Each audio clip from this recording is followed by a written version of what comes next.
Well, shalom. I am Dudley. Welcome. I uh, had a thought about reminders. People usually have milestones in their life where they want to keep a memory of, or they have a motivational quote, or it's so many different ways that people use reminders.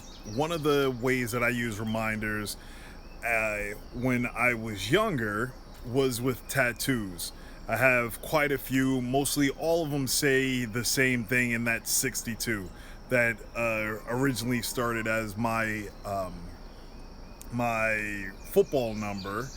I have it in a bracelet looking thing that I got tattooed, which, strange enough, years later, with my whole full metal thing, see all the rings, I wore, they might be in one of these storage totes. Uh, I have these metal chains that I wore as bracelets. Had no idea that it was going back to my bracelet right here, which is a metal chain. It was just supposed to be a bracelet. It has a 62 in it right there. I don't know if it's even visible, because once I'm out in the sun, my tattoos disappear. But uh, I don't even remember why I got that. I just wanted a bracelet. I didn't want to wear a bracelet. I wasn't wearing a watch at the time. I wearing my Garmin Phoenix 3. This is my engagement gift. I believe I did another video on that previously. But I have all of my tattoos on my arms. You see the 62 right here. That was one. I have some more on my back. Actually, my first two tattoos were on my back. SOTH and 62. I think I got those in Connecticut. Then down the middle, I have in I believe Chinese characters. Hopefully, it says love, knowledge, and longevity.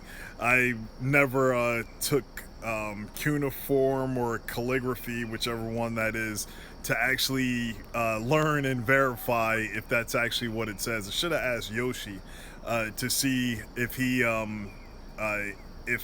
it says anything in Japanese, or if it's just scribbled chicken scratch that they have in those tattoo books. They probably says, "Oh, you're an American dummy," or something silly like that. Who knows? But getting back to what I was talking about, reminders or motivational quotes. Some of my other tattoos, which I was going to start to fill up my arm with, one is "I will not lose." Probably can't see that.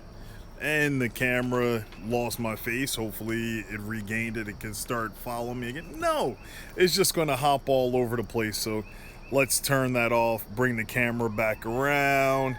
There we go. Nice trees. So, yeah, it's green. But right here, it's shiny. Can I even see it?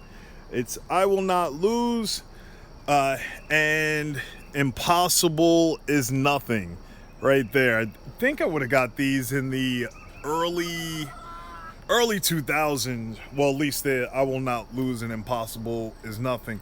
I think they were athletic commercials, either Adidas or Nike or something like that. Because at the time, I I was let go from Bell Atlantic, or Verizon at the time, for street racing.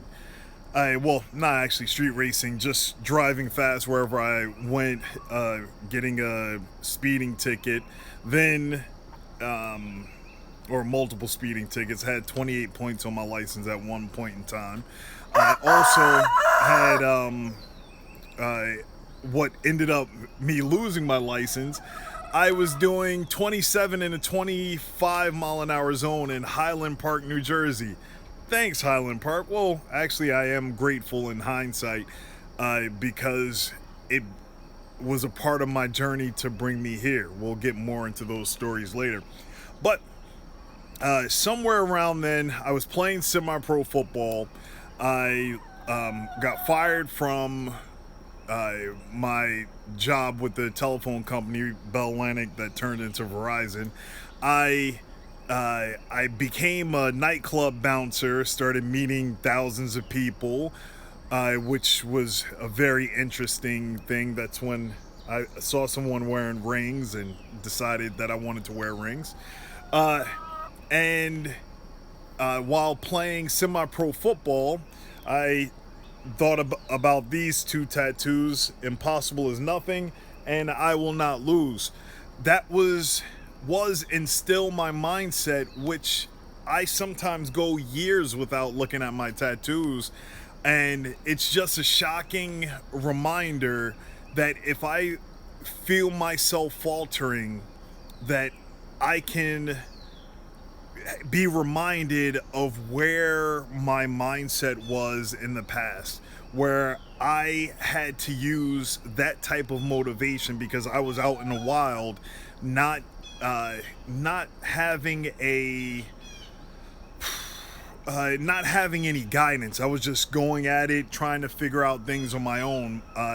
The guidance from home was don't get in trouble, go to work, be good, maybe go to church. That wasn't good enough for me. The streets were telling me I need to party, have sex, drink, smoke. Even though I did drink, I never smoked weed or anything like that. I was supposed to wait until I turned 40. That was last year, and had no desire to do it then. So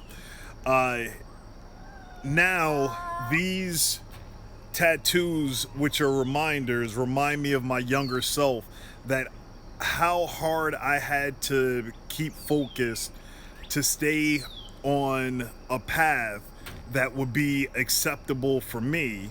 So then now, now I have the actual word that can that is able to guide me, where the tattoos are just a memory of my past and my former self. The word is giving me the ability to turn the page and understand there's more out there for me. There's a bigger picture. There's a bigger message. There is true guidance in the scriptures that gives me something more than I will not lose and impossible is nothing. However, in the word, those things are echoed as well. If you walk with Yah and Yeshua, you will not lose. If you walk with Yah and Yeshua, impossible is nothing. It happens time and time again in the word, and it's happened in my life. Not only once I turned back to the word, but Yah had his hand on my shoulder all this time, guiding me to be who I needed to be, to understand, honor, praise, and appreciate him, knowing the journey of all of this that has brought me to where I am today, getting me to not only be a father, because back then I was a father at the age of 23 in the year 2000 for my son football, which you might be able to see that one a little bit better. That's my son football, and now after I started following, I got on the path, got married, I tried to figure out life, whether I was going to continue competing and fighting, whether I was going to just become an over-the-road truck driver for the rest of my career. What was I going to do? So Yah gave me the ability that my 6-year-old self, when I went down to North Carolina for the first time, I experienced the country life, and I always had that dream. Every job, career path, and opportunity was guiding me to live in the country. So when I was driving trucks, I started to feel like I'm never going to be able to accomplish this. But I started trusting in the Word. I started trusting in Yah, and I was blessed beyond uh, uh, beyond. I don't even know how good Yah has been to me, because He blessed me with a wife, but He had to put us through some struggles so that we can understand, love, and appreciate each other, as opposed to just going through life, going through the motions, uh, humbling ourselves, clearing ourselves of all of the anchor baggage that we were carrying, and then, and only then, once we turned our life over to Yah, we were able to conceive our little one, and then everything started happening. Uh, we decided to live on a truck. We purchased a van. We were going to live in a van when we weren't in the truck. And then, out of nowhere, a message came to us and said, "Hey, why don't you come visit for Sukkot?" A little while after that, "Hey, well, why don't you come work here? Why don't you move to Oklahoma? Why don't you come live in the middle of nowhere, out in the country?" And what I thought was going to be impossible, that I was going to have to work until I'm 60 or 70 to be able to gain the opportunity to put my hands on some property and have animals and all of this other stuff, live the life that I wanted to live. What I thought was impossible was gifted to me because I started trusting in the Lord. So, as my reminder, chickens, chicken, hens, and rooster. But getting back to the story, as my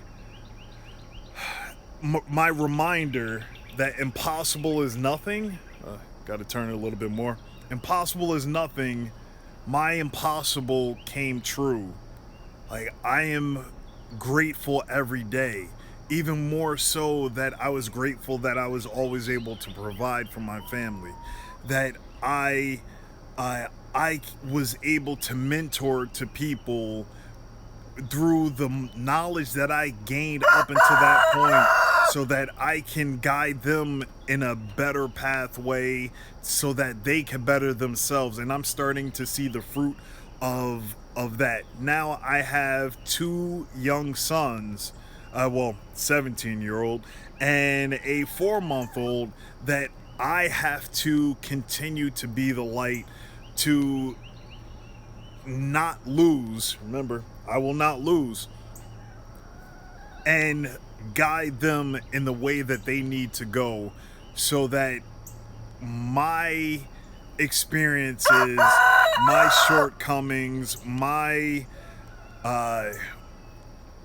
journey was not in vain, so that I could give them the opportunity that I wasn't granted, and living a free life. Well, that's about all that I could think about on this subject. So, shalom.